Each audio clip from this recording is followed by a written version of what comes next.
Hola, muy buenas noches. Nuevamente soy Dimas Rosas, pediatra, experto. Bueno, eso es un título grande, horrible, decir que uno es experto en microbiota. Difícilmente se logra la expertise en un tema tan complejo como este. Pero bueno, lo intentamos y lo estudiamos mucho. Vamos ya en este séptimo módulo de 12. Vamos a buen ritmo.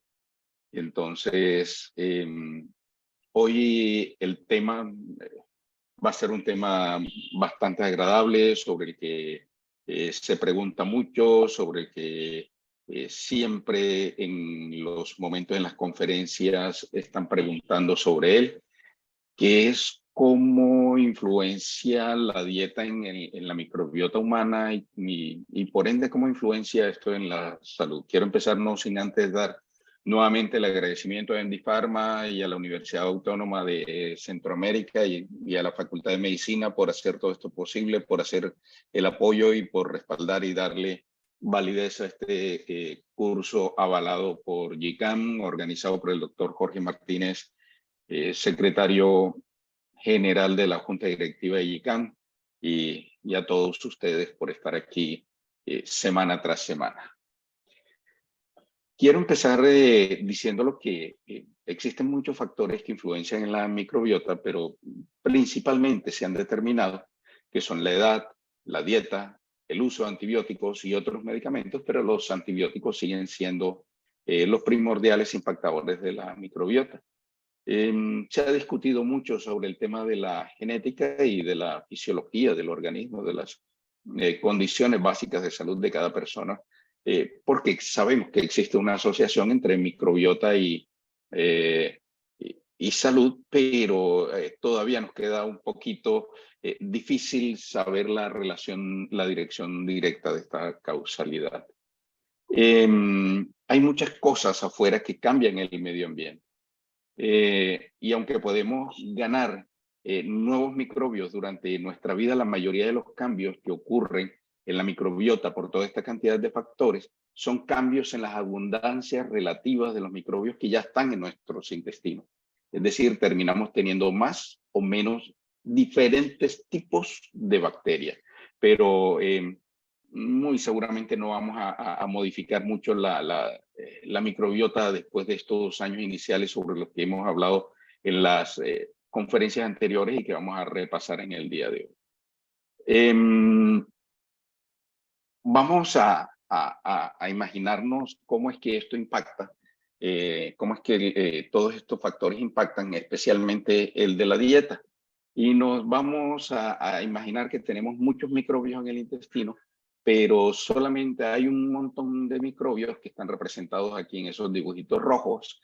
Hay muchos microbios que les gusta la temperatura cálida y tenemos una temperatura cálida en el intestino, pero de repente, por algún factor mágico, la temperatura en nuestro intestino empieza a cambiar y se empieza a poner más fría y empezamos a tener más microbios que les gusta el frío y menos de los que les gusta el calor.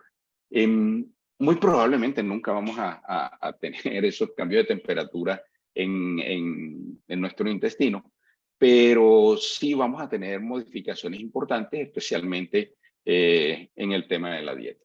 Quiero retomar esta imagen ya clásica de la publicación de Tamburini del año 2016 y que también han visto en presentaciones anteriores y que fue el tema central de la conferencia del doctor Martínez hace 8 días, que es como el ambiente influencia sobre la microbiota del recién nacido. Sabemos que existen una serie de factores maternos, la microbiota especialmente intestinal, vaginal y bucal de la mamá influye en el desarrollo de la microbiota del bebé.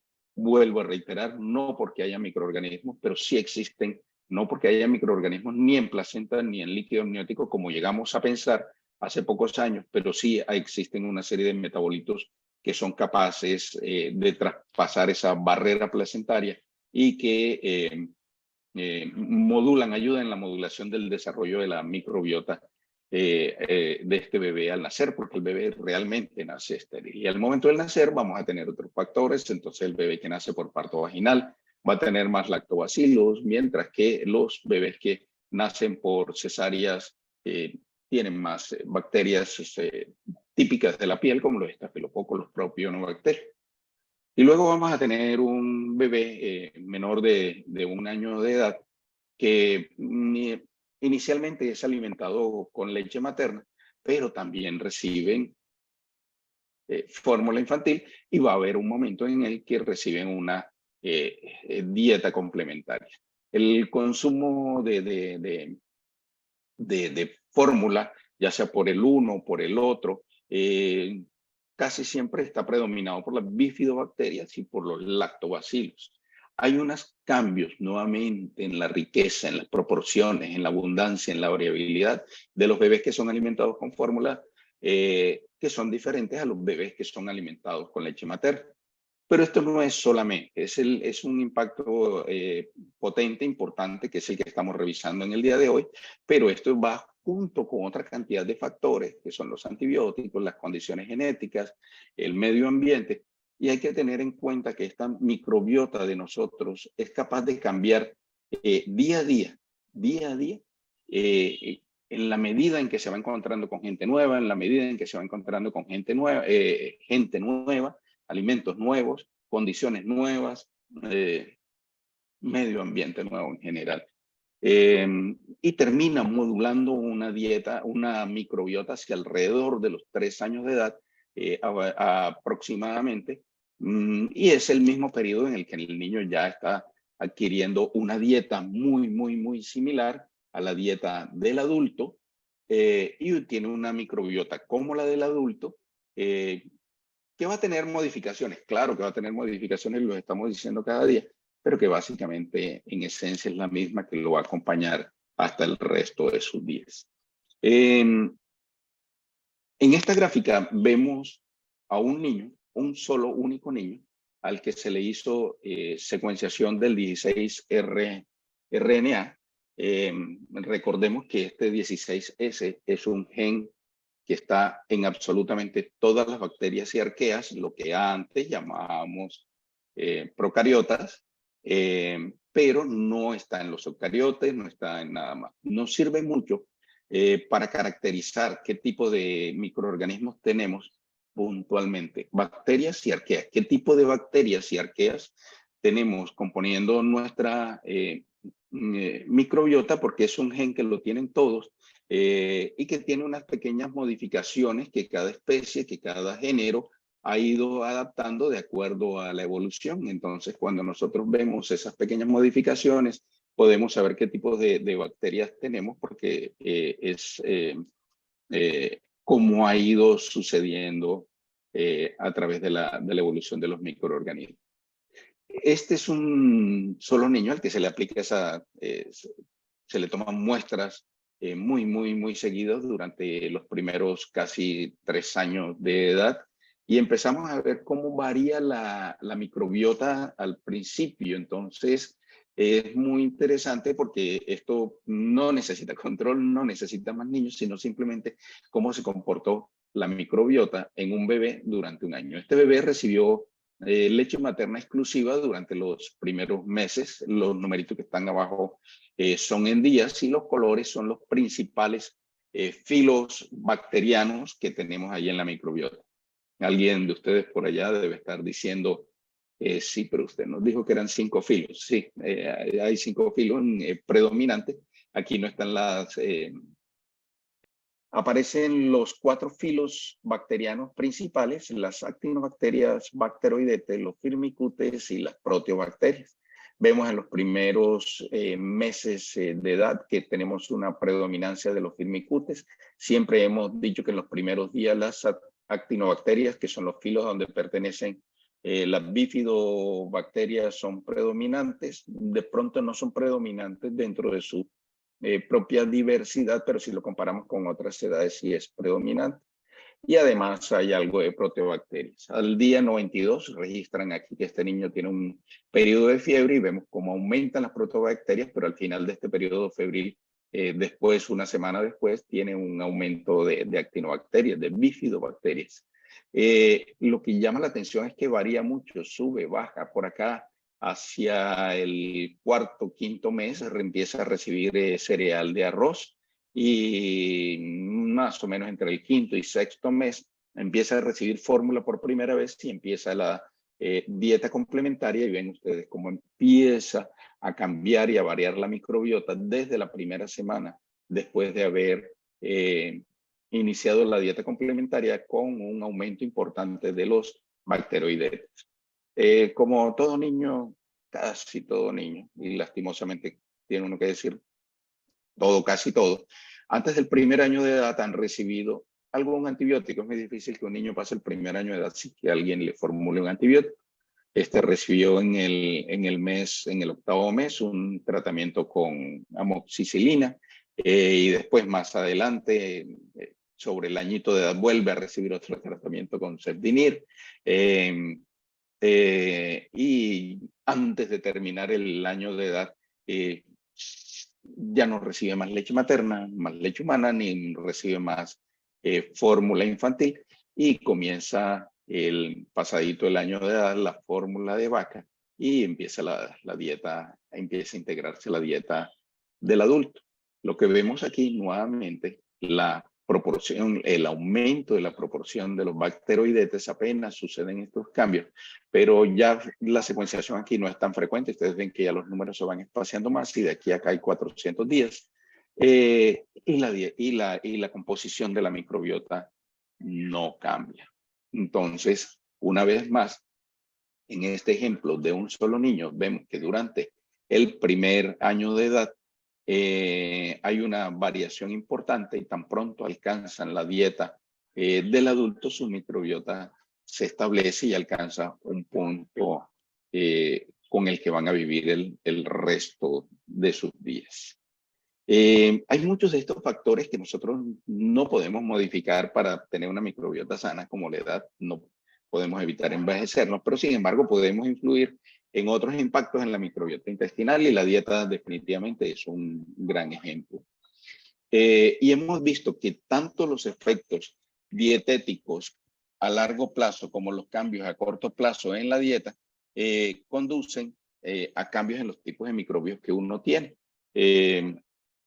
Y bueno, sabemos que hacer dietas no es fácil, pero por lo menos es la manera de mantener el control sobre lo que comemos.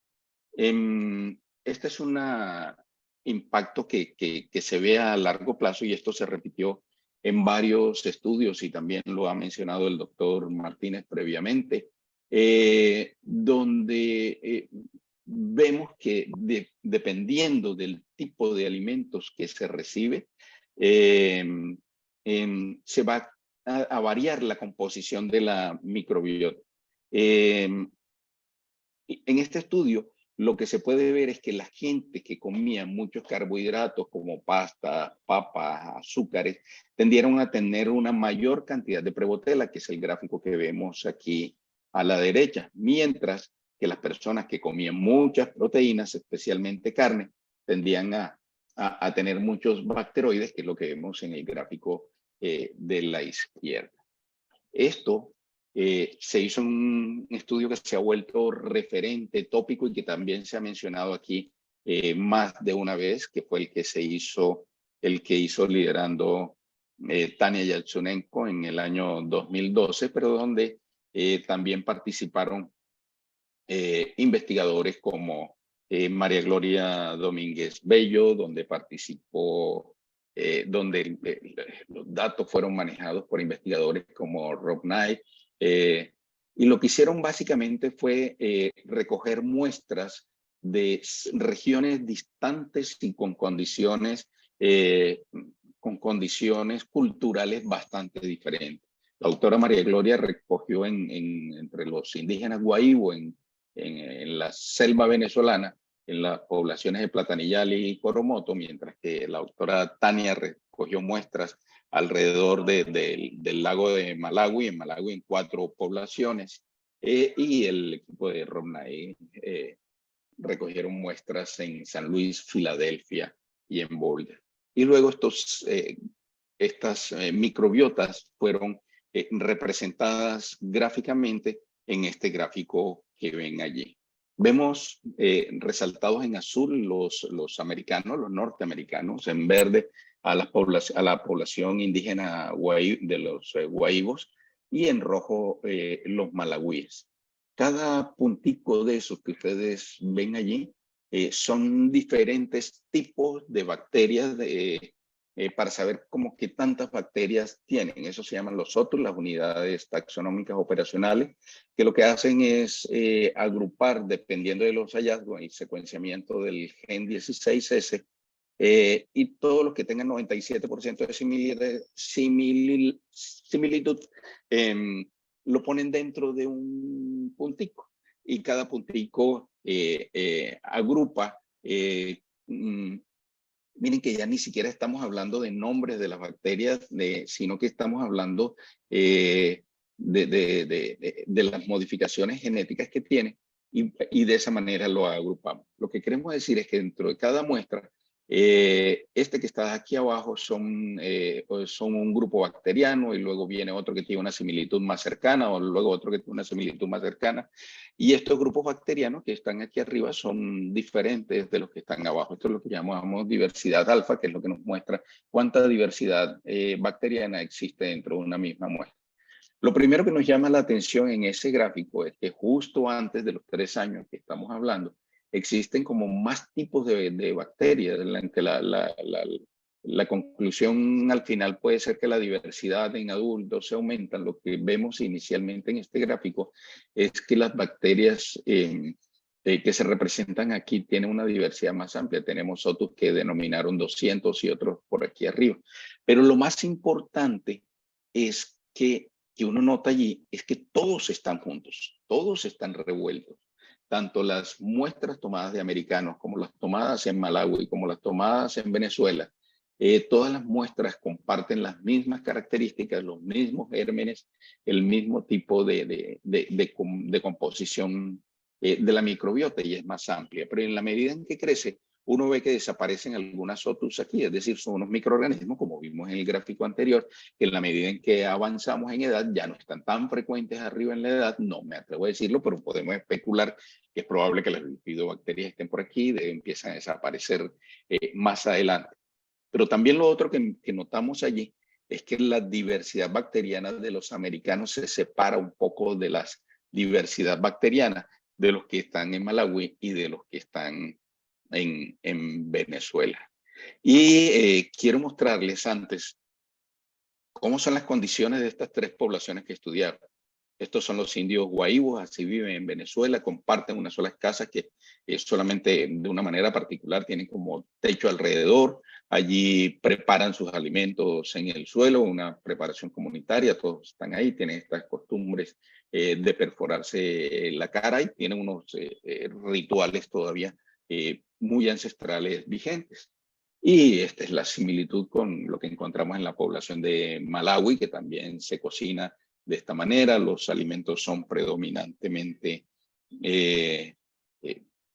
carbohidratos, y allí también encontramos, son dietas bastante monótonas y que son principalmente dominadas por el maíz y algunos tubérculos.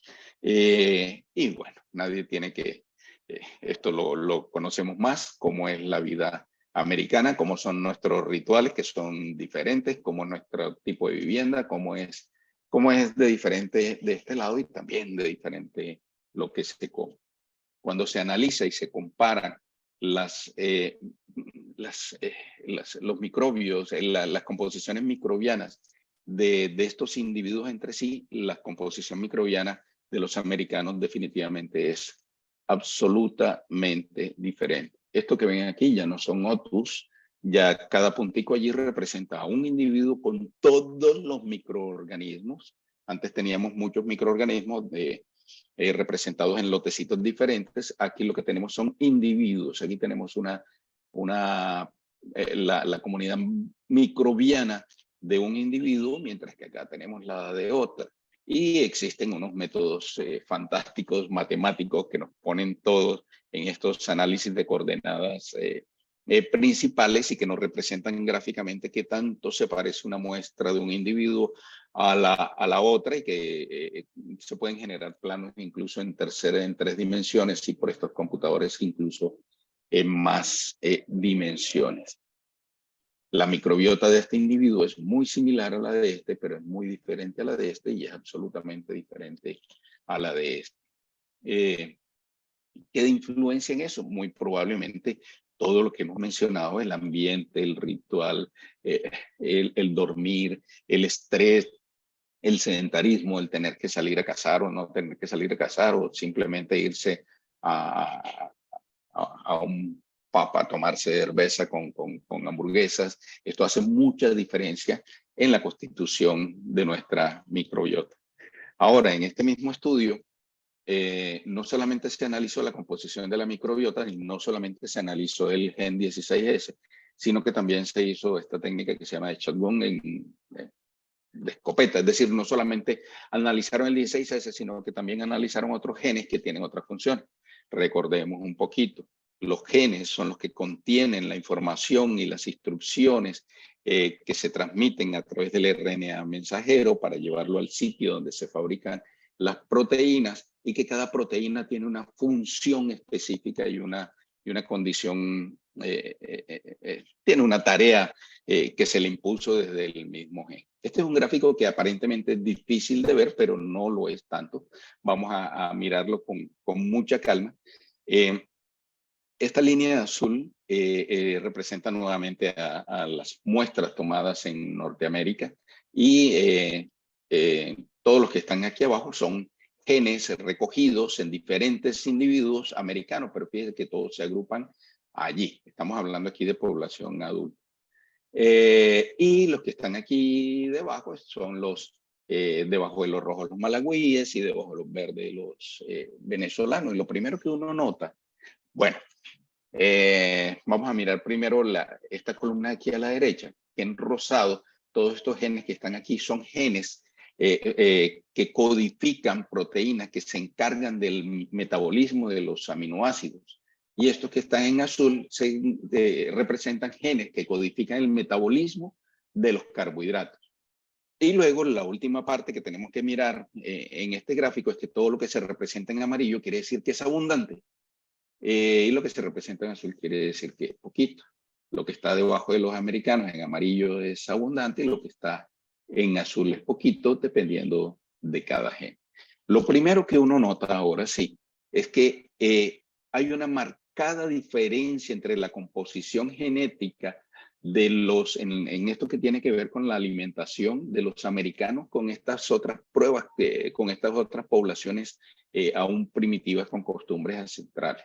Entonces, lo que es escaso en los americanos aquí en azul es abundante en las otras dos poblaciones, y al revés también, lo que es abundante en los americanos es escaso en estas otras poblaciones. Entonces, cuando uno mira aquí este contraste, uno se da cuenta que los aminoácidos que se encargan del metabolismo de los carbohidratos, de los aminoácidos, son abundantes en los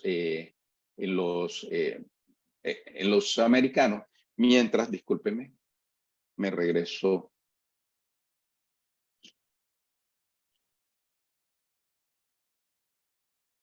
Mientras que arriba, donde están estos carbohidratos, estos genes que codifican carbohidratos, son abundantes en estas tribus primarias, mientras que son escasas en los americanos. Eso basado en lo que acabamos de decir. La dieta modifica nuestra microbiota, y así como vimos que los gérmenes, que los las bacterias al principio, en los primeros 3 años, eran muy similares. En la vida adulta ya son bastante diferentes, con una composición bastante diferente y con funciones dirigidas bastante diferentes entre ellas, predominando aminoácidos que predominando genes que metabolizan aminoácidos en los americanos y predominando genes que metabolizan carbohidratos en las otras poblaciones. Ahora, el otro factor que también se ha querido implicar es el tema de la genética. Depende solamente de si yo vivo en los Estados Unidos con este ritmo de vida tan occidentalizado o también vengo o también tiene que ver de dónde vengo. Recordemos que Europa y de este lado, lo que llamamos el viejo continente, tiene una historia ancestral que se remonta a miles y miles de años, mientras que la colonización, por lo menos la moderna, la que conocemos hoy en día, la que floreció en este lado, apenas vamos a cumplir 600 años, si mal no me dan las cuentas. Entonces, aquí estamos llenos de unas poblaciones emigrantes que vienen de otros lados. Y este estudio del año 2018 lo que hace es mirar migrantes americanos, no son los directos, son ya descendencia que vienen de pueblos europeos y medio orientales y africanos de diferentes sitios. Entonces ellos estudiaron muestras de descendientes de Ashkenazi, de yemenitas, de descendientes del Medio Oriente, de descendientes de Norteamérica, de descendientes de los sefardí, tan famosos ahorita los sefardí, todos andamos buscando saber qué conexión tenemos con ellos. Y miran, bueno, y otras muestras también, y miran cómo esta migración ha impactado en la microbiota. Entonces, lo primero que ellos miran es la composición genética, cómo son sus genes, cómo se componen los genes que ellos tienen, y ven que esto se marca todavía. Hay diferencias entre cada población. Por acá abajo vemos a los norafricanos, por acá arriba vemos a los yemenitas, por acá vemos a los ashkenazi. Esto se representa exactamente igual que microbiota, pero estos no son genes microbianos, estos son genes humanos. Pero cuando miramos los genes microbianos, no hay ninguna diferencia. No hay ninguna diferencia. Venga la población de donde venga, el comportamiento microbiano de estas poblaciones es exactamente igual. Y si miramos las composiciones otra vez por filos, aquí se representan ya más filos. Aquí incluimos la verrucomicrobia, que no que no se incluyó en la presentación, en el slide anterior, donde solo habían 4 filos, pero además se incluyen otras que no son tan frecuentes, pero se incluyen los de siempre: Firmicutes, Bacteroidetes, Actinobacterias, Proteobacterias, las verrucomicrobias y 2 más, bueno, y se incluyen virus. Pero lo que les quiero decir es que la composición microbiana, dependiendo de filos, en estas personas es exactamente igual. ¿Qué tienen en común? Ser americanos, ser migrantes, ser descendientes de migrantes de diferentes regiones, pero al fin y al cabo americanos o norteamericanos. La conclusión es que la variabilidad del microbioma está más asociada con factores como la dieta, los medicamentos, mediciones antropométricas, las condiciones ambientales, etcétera, etcétera, que con la misma condición genética. Ahora, estos son cambios a largo plazo. A corto plazo logramos resultados. Yo creo que sí, todos sabemos que comemos algo diferente y ya nuestra barriguita al día siguiente no se comporta igual. Este es un estudio muy sencillo en el que pusieron a personas a comer una dieta absolutamente diferente durante 10 días, y en las líneas azules representan qué tanto cambió. 0 no cambió, 0,4 cambió en algo o cambió bastante. Y se comparó el primer día con el resto de los días y se notó que hay un importante cambio en la composición de la microbiota desde las primeras 24 horas. Las líneas rojas lo que representan son los controles. Los controles de esto ya no se incluye el primer día en la comparación, sino de los otros días, para hacer la diferencia de antes o de hacer la diferencia de la comparación entre el inicio de la dieta diferente y el resto de los días. Y definitivamente el impacto de la dieta en la microbiota es rápido, es inmediato. Otro estudio que intenta mostrar lo mismo, primero variando la dieta de gente, poniéndolos a recibir una dieta vegetariana durante un periodo de tiempo donde se le aumenta de manera significativa la ingesta de fibra, se le disminuye la de grasas, se le disminuye la de proteínas, pero también al que recibe dieta de carne, se hizo al revés, diseñando dietas basadas en animales a personas que no la recibían tanto. Entonces se les disminuyó el consumo de fibra, se les aumentó el consumo de grasas y se les aumentó el consumo de proteínas. Y nosotros vemos acá abajo cómo es la beta diversidad de la que hablábamos ahorita, cómo se cambia la composición de la dieta del antes, ahora, ya no comparando individuo contra individuo, sino comparando el antes con el después. Cambiar de dieta animal a dieta vegana no produjo algunos cambios, pero al revés sí produjo bastantes cambios y se produjeron muy desde el principio de la dieta. Esto nos mostró que los cambios son bastante rápidos y bastante eficientes. Ahora, no solamente basta hablar de, de, de qué cómo se cambian las bacterias. Entonces me cambió una bacteria de un nombre por una bacteria del otro nombre. Si yo hago modificaciones en la dieta, que básicamente tiene proteínas, grasas, carbohidratos, polifenoles y algunas otras cosas que empezamos a recibir en diferentes presentaciones como prebióticos o probióticos, nos llevan a una modificación de los cambios en nuestra microbiota, principalmente bifidobacterias, lactobacillus, y la Akkermansia, que es la principal representante de las verrucomicrobias. Pero además necesitamos saber cuáles son los efectos biológicos. Ya vimos algunos cambios genéticos inducidos por la dieta de modificación del patrón de genes involucrados con el metabolismo, con la alimentación, pero también necesitamos mirar si tiene que ver con alteraciones en el metabolismo, en el sistema inmune, con las situaciones inflamatorias y especular sobre si esto nos va a producir enfermedades. Entonces, compararíamos este último estudio donde vimos la modificación de dietas basadas en planta animal y viceversa, que, por ejemplo, cuando tenemos una dieta basada en plantas, tiene un aumento de bifidobacterias, del lactobacillus, con disminución de bacteroidetes y disminución de clostridium, lo cual suena así de primera intención benéfico, pero lo importante es medir el efecto siguiente. Esto nos aumenta los ácidos grasos de cadena corta, nos mejora las condiciones de barrera, nos aumenta los linfocitos T reguladores y nos baja la inflamación.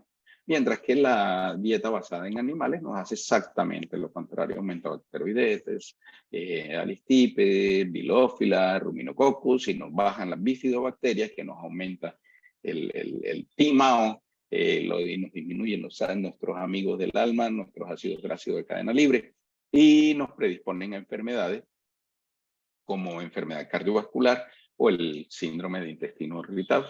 Recordemos un poquito que también la responsabilidad o cómo sucede esto del TMAO, y es que la responsabilidad del metabolismo de estos aminoácidos como el triptófano o la L-carnitina, ¿de quién depende? Pues también de la microbiota, y entonces la L-carnitina es llevada a trimetilamina por las mismas bacterias, que pasa del enterocito y luego es oxidado en el hígado para terminar produciendo la trimetilamina oxidasa, que es la que nos produce el daño y los riesgos metabólicos. En esta revisión de zinc, que no es un estudio, es una revisión, vamos a pasar muy rápidamente porque es un paseo rápidamente, porque lo que hizo zinc fue recopilar la información de muchísimos estudios de cómo cada componente de la alimentación nos modifica la dieta. Entonces miramos cómo nos modifica la diversidad microbiana y cómo nos impactan algunas bacterias. Yo me tomé el atrevimiento de señalar algunas como sospechosas de ser buena gente, ser benéficas para nosotros, y algunas otras que no lo son tantos. Entonces, cuando recibimos proteína animal, aumenta la diversidad microbiana, bajan las bifidobacterias, lo cual es malo, Hay algunos estudios, por eso la línea de aquí es más delgadita, que nos muestran que aumenta las bifidobacterias. Los estudios pueden ser contradictorios.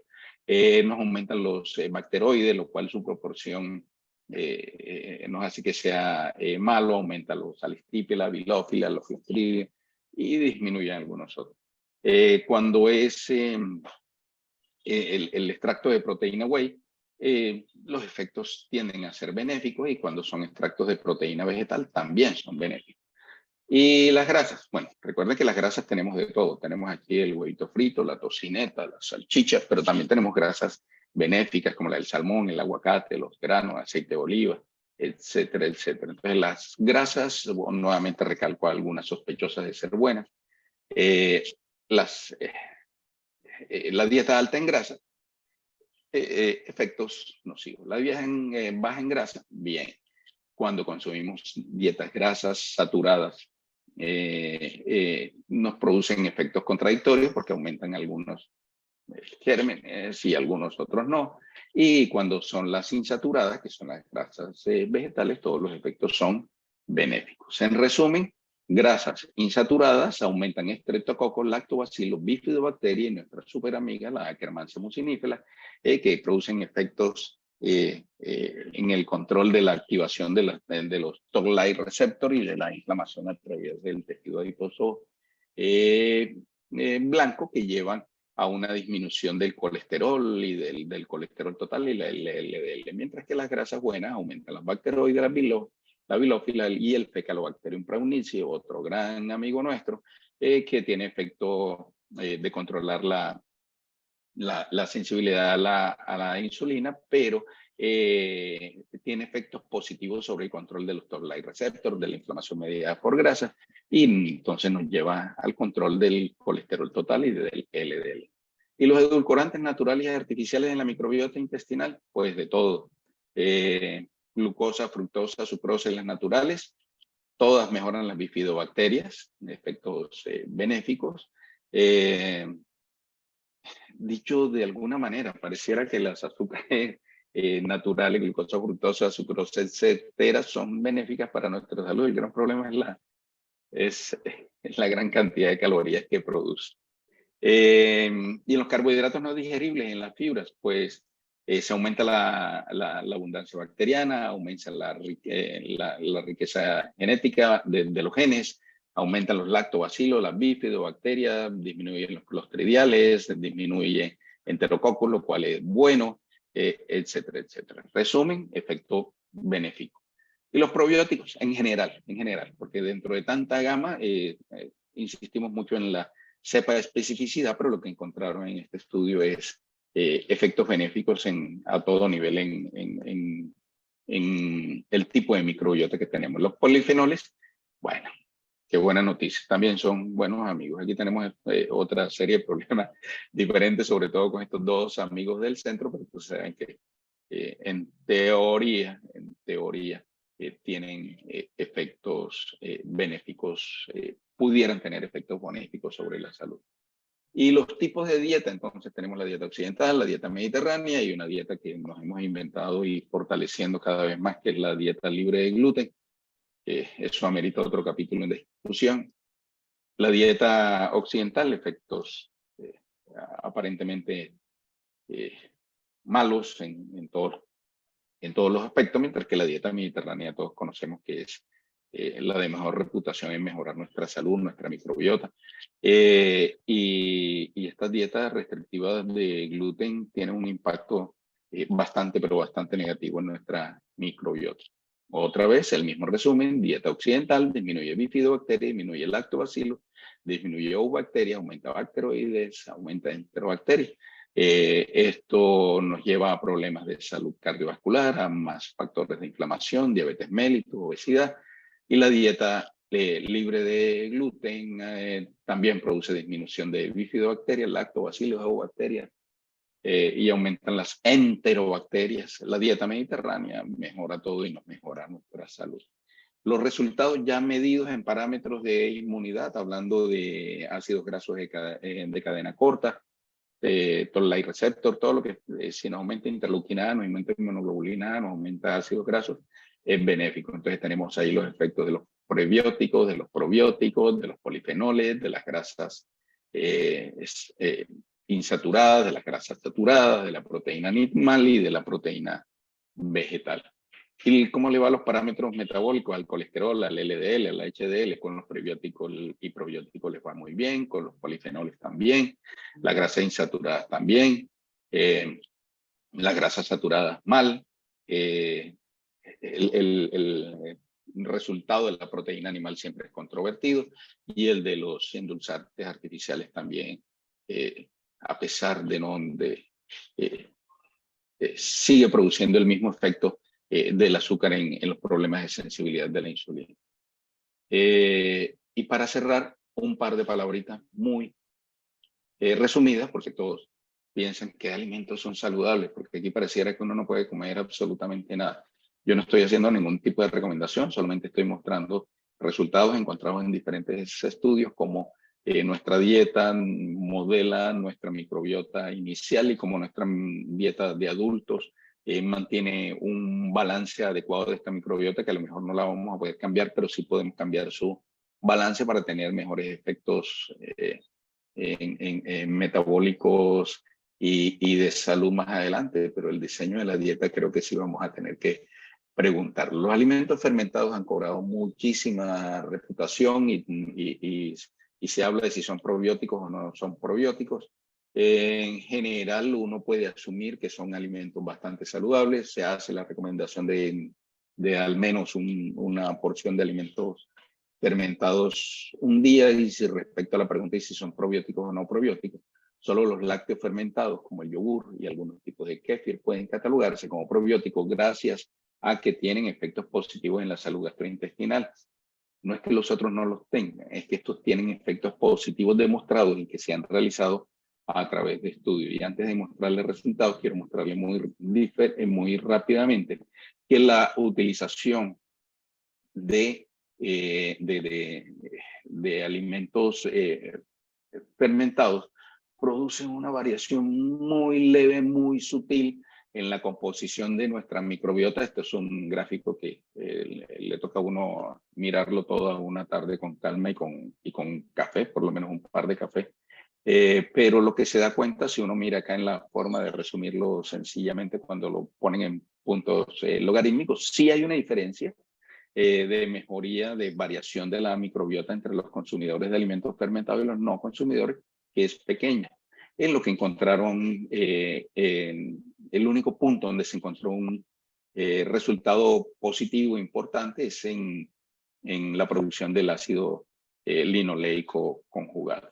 Y a esto me refería cuando solamente podemos referir como probióticos a los yogur, pero a los yogur que han hecho estudios clínicos y han mostrado resultados en diferentes patologías, en diferentes enfermedades, como esta tabla que les he resumido aquí, de las últimas guías de probióticos y prebióticos de febrero del 2023, lideradas por el doctor Warner, donde se ve que diferentes probióticos, insistimos en la cepa especificidad, mejoran o ayudan en problemas como diarrea asociada a antibióticos, a la prevención de la diarrea asociada a Clostridium o Clostridiales difíciles, en la encefalopatía hepática, la encefalopatía, la hepatopatía no alcohólica, la lesión de intestino delgado por antiinflamatorio, la reducción de síntomas asociados a la intolerancia a la lactosa. Bueno, he tratado de hacer un barrido muy rápido, pero sobre todo dejar conceptos generales, como ya lo hemos mencionado, como la dieta influye en el diseño y mantenimiento de nuestra microbiota. Quiero despedirme nuevamente, no sin darle las gracias a MD Pharma, a la Facultad de Medicina de la Universidad Autónoma de Centroamérica, a todos mis amigos de ICAM, por hacer posible todo este tipo de eventos, y queremos invitarlos de una vez. Hemos organizado 4 conferencias magistrales que estaremos publicando próximamente las fechas, con conferencistas tan importantes como María Clara Arrieta, Fernando García, doctor Berrospi de Perú, María Carmen Collado de España, y que van a suceder una cada mes entre agosto y noviembre de este año. Muchas gracias a todos. Nos vemos en una próxima sesión.